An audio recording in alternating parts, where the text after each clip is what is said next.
The Seattle Seahawks officially have a new coach with Mike Macdonald taking the reins for Pete Carroll. What does this mean for the Seahawks short and long term? And why do they ultimately decide on Macdonald? We're going to be breaking it all down in our Wednesday edition of Locked On Seahawks. You are Locked On Seahawks, your daily Seattle Seahawks podcast. Part of the Locked On Podcast Network, your team every day.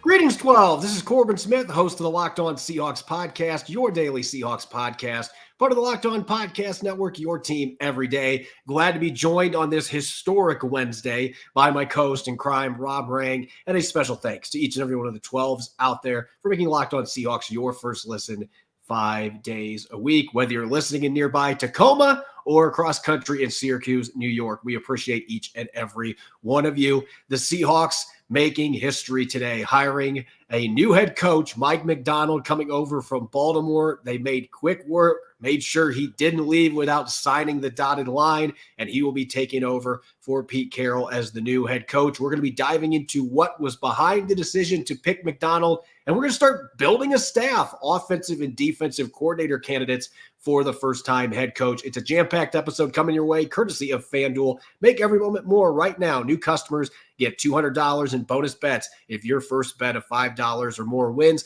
Visit FanDuel.com/LockedOn to get started. Now for your lead story here on our Wednesday edition of Locked On Seahawks. It's finally happened. Seattle has a new head coach after a 3-week search that spanned a bunch of candidates, a lot of second interviews, including Mike Macdonald having that second interview today, his second in 24 hours. That looked to be a sign by itself right there that the Seahawks were hoping to close the deal here. And as we've talked about quite a bit in this show over the past several days, this was the candidate that I kept hearing murmurs that this is who Jon Schneider really wanted, and he impressed him in interviews, and now he gets to call Seattle home. The Seahawks have a new coach with great defensive pedigree they're hoping can get this team back into contention moving forward. Yeah, and that to me is one of the things that's most exciting about this, Corbin. Is if you were just to ask me from a football, fan perspective, what was I hoping that the Seahawks would do? It would be to hire a head coach with a defensive background like a Mike Macdonald. I mean, I understand the push to want to hire a coach with an offensive background. 5 of the last Super Bowl champions have an offensive background. I get all of that.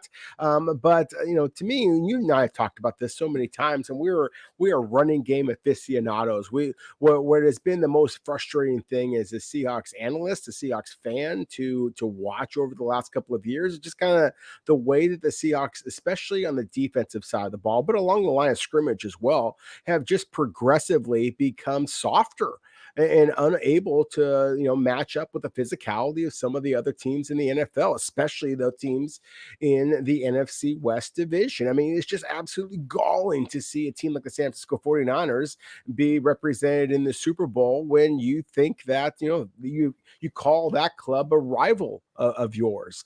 And so to see the defensive coordinator that was, in my opinion, the best in all of the NFL this past season, as I said it when the Seahawks got thumped by the Baltimore Ravens, that was the most complete team I saw all season long.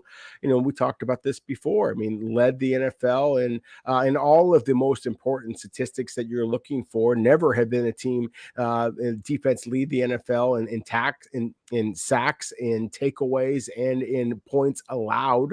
And that's exactly what Mike Macdonald and the Baltimore Ravens were able to do. So I think when you consider his age, when you consider just his upside, I think that this wasn't just the best hire for the Seahawks. It was the only hire for Jon Schneider. If they wanted really to kind of build for the future rather than just kind of kiss the rings of the past.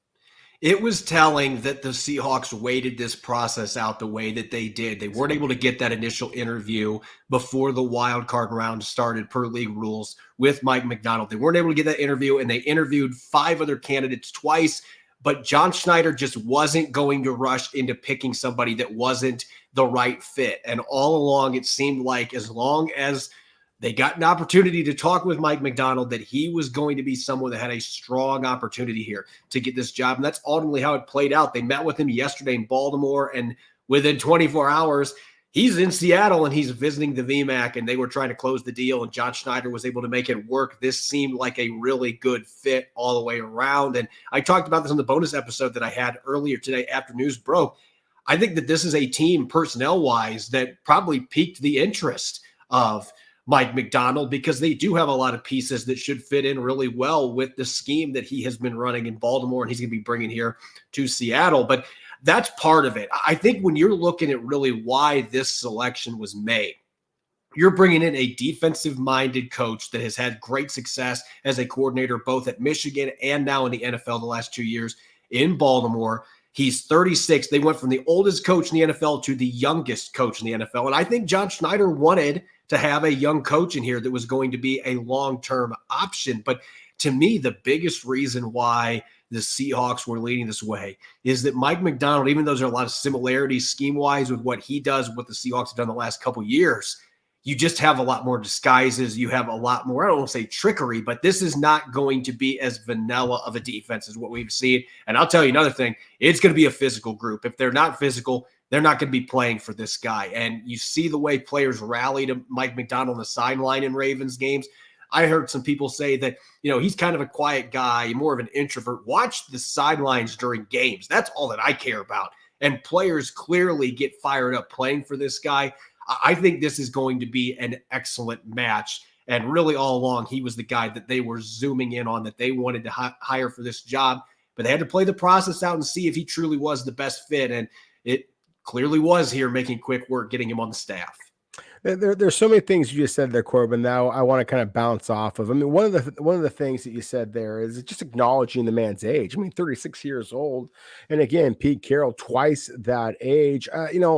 I've been fortunate enough to have a couple of conversations with John Schneider over the years, and one of the things that he was most proud of when the Seahawks won the Super Bowl was, at least at that point, it was the youngest team in NFL history to hoist the Lombardi Trophy. I think that he loves the fact that he just hired the youngest head coach in the NFL. I think that he just believes, again, that this is something that is exciting right now. It's going to be a hell of a lot more exciting in the next couple of years when you start to see this team develop under Mike Macdonald. And another thing that I really want to make sure that I kind of talk about is, you said that, the Seahawks defense perhaps in the past could be described as a bit vanilla. Well, this is a very Neapolitan type of a defense that Mike Macdonald has been able to bring to the Baltimore Ravens, Michigan Wolverines over the last couple of seasons. The success speaks for itself.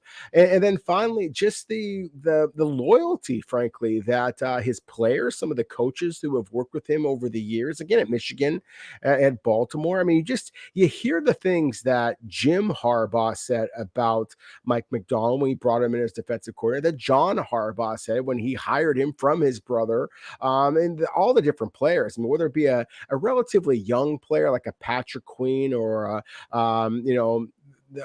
to me, it's what's most exciting is the veteran, Kyle Van Noy, a guy who played under Bill Belichick, played under a lot of different NFL head coaches. And just to see and hear the words that his former players say about him and how they just gush about him. And then finally, my last point here, Corbin, as you said in your, you had the kind of an episode here where you were on Johnny on the spot and kind of reported the news as it broke. And you mentioned how there is a lot of scheme and personnel comparisons between the Seahawks now and what that Mike Macdonald is leaving in Baltimore. And I 100% agree with you. I mean, you have some players here who I think should be ready to pop under a guy like Mike Macdonald. I really think that what can Draymond Jones do under a Mike Macdonald? What can we see from the young corners in particular? And again, the inside linebacker position to me is one of the things that I think is most fascinating about where the Seahawks are right now and where they could be in the future. I think there's a lot of personnel fits here that make great sense with what the Ravens did with their personnel the last 2 years. And certainly there's some areas that could be shored up. They're going to be looking to bring maybe some guys that he coached in Baltimore. There's some really good defensive players that may hit free agency for the Ravens, and the Seahawks might try to bring in one or two of those players to try to have more familiarity. But then you got guys like Mike Morris that played for him at Michigan too. Yes. So there is going to be some carryover there. You've got some players that have played for Mike Macdonald. You have some guys that really fit his scheme. Players like Jordan Brooks, they're going to be free agents, could be really good fits in this defense as well. So it's going to be really fun to see how all this plays out. And we're going to have a ton of time to look at the roster and what moves might be coming up. But first, we got to get to the coaching staff. Who is going to be on Mike Macdonald's first coaching staff? And so let's start building the staff. We are going to look at a trio of offensive coordinator candidates for Mike Macdonald's staff. That'll be coming up next here on our Wednesday edition of Locked On Seahawks. This episode is brought your way by eBay Motors. Passion, drive, and patience. That's what brings home the winning trophy. It's also what keeps your ride or die alive. eBay Motors has everything you need to maintain your vehicle and level it up to peak performance. They've got superchargers, roof racks, exhaust kits, LED headlights, and more. Whether you're into speed, power, or style, eBay Motors has got you covered in all facets. With over 122 million parts for your number one ride or die, you'll always find exactly what you're looking for. And with eBay's Guaranteed Fit, your part is guaranteed to fit your ride every time or your money back, because with eBay Motors, you're burning rubber, not cash. With all the parts you need at the prices you want, it's easy to turn your car into the MVP and bring home that win. Keep your ride or die alive at ebaymotors.com. Eligible items only, exclusions apply. eBay Guaranteed Fit, only available to U.S. customers. You're listening to the Wednesday edition of Locked On Seahawks. I'm your host, Corbin Smith. Glad to be joined, as always, by my co-host in crime, Rob Rang. And a special thanks to all the 12s out there. Thank you, as always, for making Locked On Seahawks your first listen 5 days a week. We greatly appreciated a historic day in the Emerald City, taking the throne from Pete Carroll, who after 14 years is moving into an advisory role. We've got Mike Macdonald, a first-time head coach, now the youngest head coach in the NFL at 36 years young, going from oldest to youngest coach. Quite a switch up for the Seahawks, but don't let the age fool you. This is a guy with a great defensive background, a defensive whiz. The Ravens top 3 in scoring defense each of the last 2 years, number 1 this year.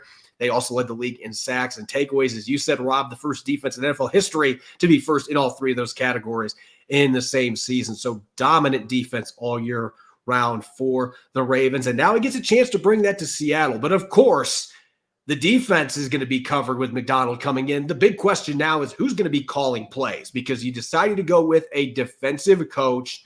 So that's always the question. Who is going to be the one leading this offense that has a lot of pieces, a lot of talent, but underachieved to an extent last year? You were looking for somebody that can come in and get the most out of this offense to go with an improved defense. And there are some really natural fits.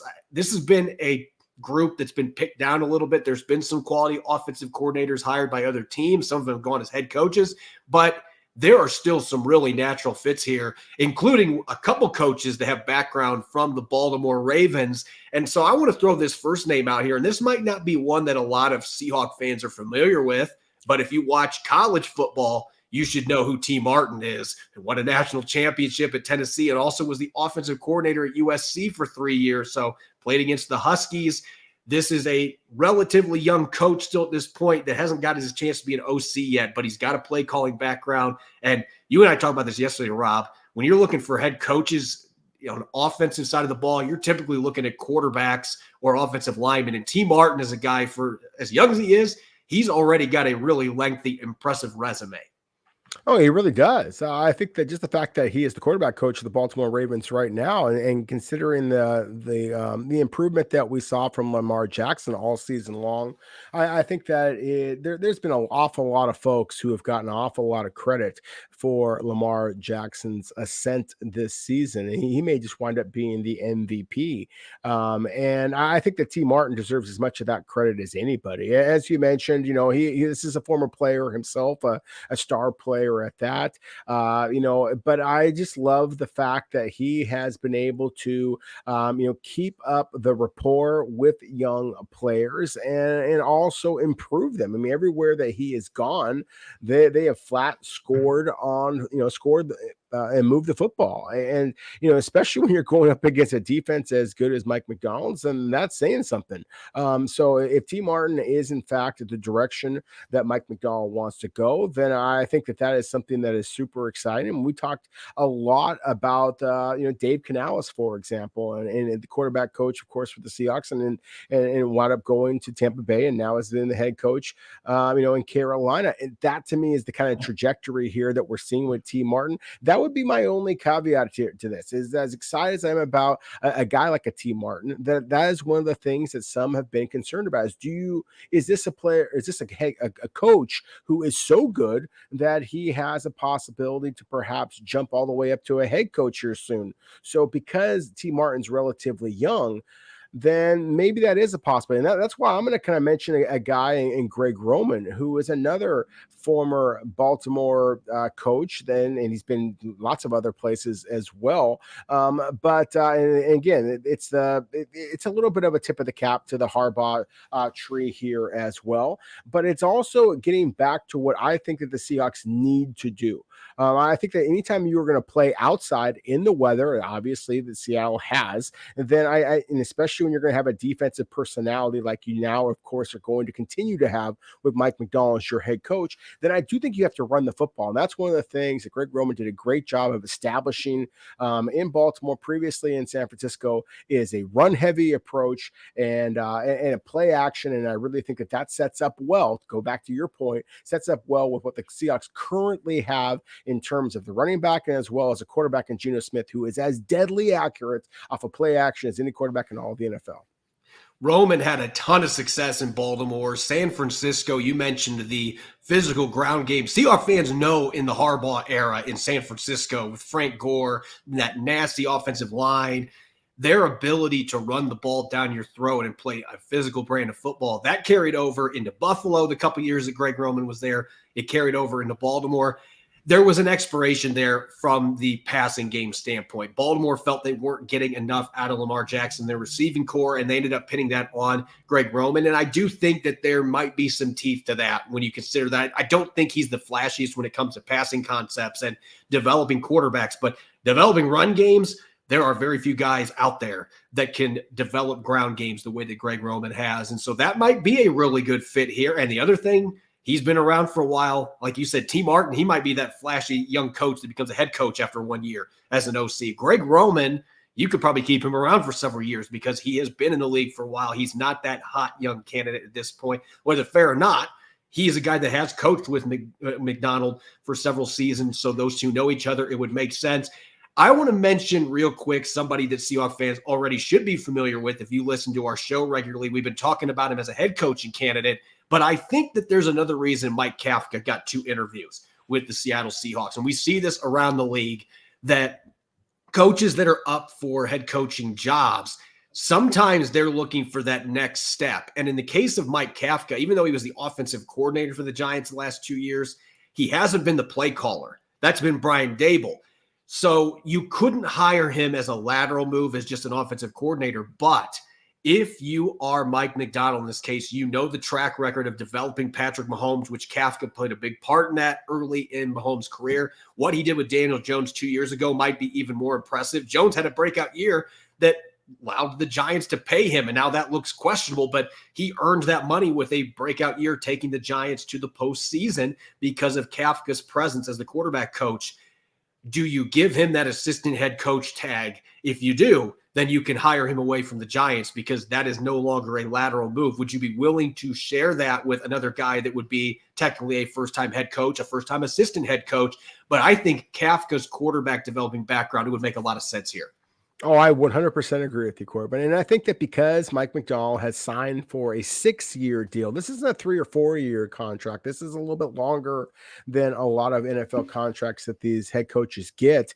I'd like to think that he has the comfort in recognizing that he's the man. And so perhaps the Seahawks might be able to lure Kafka. And as you said, I mean, the Seahawks have already had a couple of different interviews with Kafka, because so clearly there is some mutual interest here. And look, I have a great deal of respect for Brian Daboll, the head coach of the New York Giants, and all of the success that he has had in New York and previously, especially with the Buffalo Bills. But he's kind of an agitated kind of a guy. And so I can understand why a young coach might want to kind of get out from under those wings and perhaps have an opportunity to kind of do his own thing. And so I do think that Kafka could be a really interesting fit for the Seahawks. And as we put it on the graphic there, and for those of you watching on YouTube, thank you as always. Those of you listening, it is, I think, an important factor here. Mike Kafka served as the West coach for the East-West Shrine Bowl, which is actually going to be televised on Thursday. And you're going to see, I think, some future Seahawks playing that game. I love the idea of Seattle going with a guy who has played that role of a head coach at times, also has the development skills to improve a young quarterback, and then again just has eyes on the field with the East-West Shrine Bowl as well. Yeah, that is something that I think has to be noted here, that the fact that he's a head coach in one of these all-star games, that is a huge feather in his cap, especially for Jon Schneider, his first time being the full personnel authority now without Pete Carroll on board. Having that guy that was literally there coaching these players would be a huge payoff for the Seahawks. And I think as an offensive coordinator, it would make a lot of sense. I just didn't think he was ready for the head coaching job just yet. But this, again, it'd be another young guy that you might only have for 1 year, and he's a head coach. That's the downside. But it would be a really good coach to have with Geno Smith and potentially a young quarterback coming in from this draft class. So it would make a lot of sense. When we come back, it's defense time. Even though Mike Macdonald's the defensive coordinator, coming the head coach, they're going to need a defensive coordinator to go with him. We're going to look at 3 candidates, maybe some internal ones, some outside candidates as well that could fill out the defensive staff for Mike Macdonald in Seattle. Don't go away. You're listening to the Wednesday edition of Locked On Seahawks. Happy Super Bowl to all who celebrate from FanDuel, America's #1 sportsbook. If you're like me, Super Bowl Sunday is all about scoring the best seat in the couch, grabbing your favorite football snacks, and placing some super bets. Of course, we got to include the commercials as well, including Doritos, which I think they have the best ones. FanDuel has so many ways for you to end the season with a W or 2 or 3. Not only can you bet on who will win the Super Bowl, but FanDuel also places bets or has bets which players will score a touchdown, how many points will be scored, and so much more. New customers join today, and you'll get $200 in bonus bets if your first bet of $5 or more wins. Just visit FanDuel.com/LockedOn to sign up. That's FanDuel.com/LockedOn. Make every moment more with FanDuel, an official sportsbook partner of the NFL. You're listening to the Wednesday edition of Locked On Seahawks. It's your host, Corbin Smith. Glad to be teaming up with my co-host in crime, Rob Rang, and a special thanks to all the 12s out there. Thank you for making Locked On Seahawks your first listen 5 days a week. We greatly appreciate it. Make sure to check out the first ever national sports 24/7 streaming channel from Locked On YouTube. Locked On Sports Today is here for your 24/7 coverage needs. They've got the top sports stories of the day with local experts of Locked On, plus our national shows covering every league. Go to Locked On Sports Today on YouTube and subscribe to the first ever national sports 24/7 streaming channel. Mike Macdonald becoming the new head coach for the Seattle Seahawks, replacing Pete Carroll, a first-time head coach, the youngest coach now in the NFL at 36 years of age. He will be bringing a defensive background with him from Baltimore, previous experience as defensive coordinator under Jim Harbaugh at Michigan as well. He's been under both Harbaughs. That makes a pretty intriguing candidate coming to Seattle. And even though he's a defensive-minded coach, he's going to have a defensive coordinator on his staff now that he's going to have all these head coach duties away from X's and O's that he's going to need to manage. And there are some fascinating names out there as potential defensive coordinators. We started talking offensive coordinators with another member of the Ravens staff. We're going to start the same path here on defense. And this is a really interesting one. Zach Orr last played for the Ravens in 2016, unfortunately suffered a spine injury. He tried to make a comeback, worked out for teams, but nobody signed him. Since his career ended early, he has played a number of different roles on the Ravens staff. He's been a defensive analyst. The last couple of years, he's been a linebacker coach. He unfortunately spent 1 year in Jacksonville with Urban Meyer, which there were some really good coaches on that staff that unfortunately had to deal with that chaotic mess. But this is a really young coach that has been groomed in Baltimore staff. He has worked with Mike Macdonald in several seasons, different capacities. And obviously he brings a pedigree as a former second team all-pro player as well with him. So I think this guy's incredibly fascinating. And just the fact that he's been in the scheme, helping coach linebackers. We saw how good those linebackers were in Baltimore. I think Zach Orr is a home run candidate, even with no defensive coordinator experience. He has worked with Mike Macdonald, and that is a big deal as he tries to make this staff, put the staff together. Yeah, somebody a lot smarter than me, Corbin, used to say that, familiarity breeds success. And I think that that's exactly why we were talking about guys like a Greg Roman or a T. Martin on the offensive side of the ball. And again, here with the Zach Orr. I think that it is just, it's a testament to Zach Orr and what he brings, not only as a former player, but just his instincts, his ability to connect with young players. Look, the Baltimore Ravens might have had the best 1-2 punch and inside linebacker in all of the NFL a year ago. They made the big trade for Roquan Smith, of course, from the Chicago Bears, but it was the development of Patrick Queen that I think was the most impressive thing. Patrick Queen 2 years ago was basically viewed as a possible bust. He has not been the consistent player that Jordan Brooks has been for the Seahawks. And so I think the fact that Queen has risen to the throne, so to speak, really is a testament to what Orr has done, and certainly to Mike Macdonald as well. And so I do think that it makes an awful lot of sense. Again, though, as I mentioned before with T. Martin, I just think that there's a little bit of danger if you are going to be linking up with a young up and coming coordinator, because they might get lured away to be a head coach elsewhere. Now, Jon Harbaugh, again, the head coach of the Baltimore Ravens, he is one of those who just kind of acknowledges, hey, if I'm doing my job, then my coaches are going to get lured elsewhere. And so I think that there is something to be said for that. But in the same way that I kind of acknowledge the young brilliance that is Zach Orr, I'm going to mention a guy in Leslie Frazier, who is coached for a long time in a lot of different spots. I mean, he's been head coach. He's been with the Buffalo Bills. He was with the Baltimore Ravens here just recently, not in an official capacity, but still working alongside the Baltimore Ravens, kind of like in that advisory role that Pete Carroll supposedly is working with the Seahawks. And certainly Steve Hutchinson has also worked with the Seahawks. That matters. And I do think that the age of Leslie Frazier, he's not going to get hired to be an NFL head coach somewhere else, but I think he also can play kind of that mentor role that, let's be real, I think Mike Macdonald might need at some point this season. So again, I think that if the Seahawks are going to be casting a relatively wide net, I believe still, for a defensive coordinator, even though the young man, and I say young man, 36, I'm 47 myself, the young man that the Seahawks brought in as head coach here, I do think is going to need somebody to talk to at times. And with Leslie Frazier being, one of the more respected defensive minds in all the league, and certainly brought that toughness you mentioned, or certainly Leslie Frazier brought that same type of toughness to the game. I do think that might be somebody for the Seahawks to consider as well. I do think the head coach experience element is something that really would be invaluable for Mike Macdonald here, because he hasn't been a head coach at any level, high school, college, NFL. You want to have somebody that has done this before on your staff. And I think somebody that you've worked with in Baltimore, even if it was just as an advisor, that Mike Macdonald worked with Leslie Frazier. They're both defensive minds. They're both defensive gurus. And the head coach experience in Minnesota, that is invaluable here for him to lean on, with somebody that he already knows well, has worked with professionally. You can lean on him. And oh, by the way, he's a pretty damn good play caller on defense too. So if you're wondering, hey, can I get some advice what we should do here? Leslie Frazier is a pretty good mentor to have there as your defensive coordinator to help with that. So he would be somebody that makes a lot of sense. In fact, I mentioned him as a dark horse head coaching option, potentially, if the Seahawks wanted to go that route. Though Macdonald was always somebody that I viewed as a front runner here.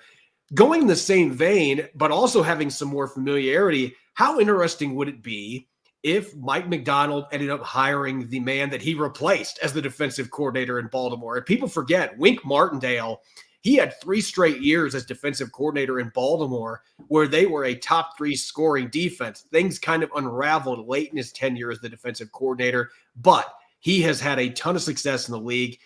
what he did with the Giants the last 2 years with the lack of talent they have at some of their positions. He had some issues with head coach Brian Daboll, as you mentioned. That seems to be a constant with a lot of the coaches that he has worked with in New York. But Wink Martindale was a popular coach in Baltimore. He was under Jon Harbaugh for a long time. He has worked with Macdonald. Macdonald was a linebackers and secondary coach during the time that Wink Martindale was the defensive coordinator. So these two have worked together a ton. It wasn't like these guys, it was just in passing when they hired Macdonald. He worked for several years with Wink Martindale. Now, there would be some scheme things they have to work through because Martindale is a much more aggressive coach when it comes to blitzing than what Mike Macdonald is. But at the same time, these guys have a working relationship. There is an aggressiveness there. I think they can find a middle ground that would work. And he's just a really fun coach. A lot of guys like playing for him. He's had a long track record of being a great defensive coordinator. So this could make a lot of sense on a number of fronts too. If Mike Macdonald wants familiarity with somebody that's been a coordinator a long time and he's also spent several years working with. No, I 100% agree with you. I think, again, these are some really interesting candidates that Mike Macdonald has a great deal of experience with. And I think we'd be remiss, Corbin, if we didn't mention some of the former Seahawks assistant coaches that might also be in the mix. Now, of course, this is going to be Mike Macdonald's staff. He is going to hire whoever he wants. But I think that it's interesting that, say, Andy Dickerson has not yet gone anywhere else on as the offensive line coach. That might be somebody the Seahawks bring back. Passing game coordinator, Sanjay Law. Special teams coach Larry Izzo, I think are some of the coaches that were under the previous regime under Pete Carroll that Mike Macdonald might be wise to consider bringing onto his staff as well. Yeah, I think there's a chance we could see a few of those coaches come back potentially. At the same time, Mike Macdonald's best chance of success is bringing in some coaches he's familiar with that he knows have done a good job. And I don't know that you can go wrong bringing in coaches from Jon Harbaugh's staff that were with you, with how well he has done over the years developing coaches and number of guys that have gone to coach elsewhere. So I do think that you are going to see a lot of coaches that he's familiar with that are coming over from Baltimore or from other teams that he may have coached with in the past, and maybe a few of these other Seahawks former coaches. Maybe a Larry Izzo, somebody like that could make sense to bring back. But it's going to be fun here the next few days. We start to see who is going to fill out Mike Macdonald's first coaching staff in Seattle, because this is now a crucial matter for Macdonald and the Seahawks. You're only as good as the assistants that you hire, and building a strong coaching staff is going to be imperative for this team to have success under its new head coach. As always, you can follow me on X and Threads at Corbin Smith NFL. You can follow Rob at Rob Rang. Subscribe and follow Locked On Seahawks on YouTube and wherever you get your podcast to make sure you don't miss a single episode. Coming up on tomorrow's show, we will have some clips from Mike Macdonald's introductory press conference live at the VMAC. And we'll be starting to look at personnel groupings, which players should be back, which players may potentially be on the way out with a new head coach. And we'll have some updates on the staff being built under Mike Macdonald. Jam-packed episode coming your way. Make sure you're listening in. Thanks for tuning in to tonight's episode. Go Hawks.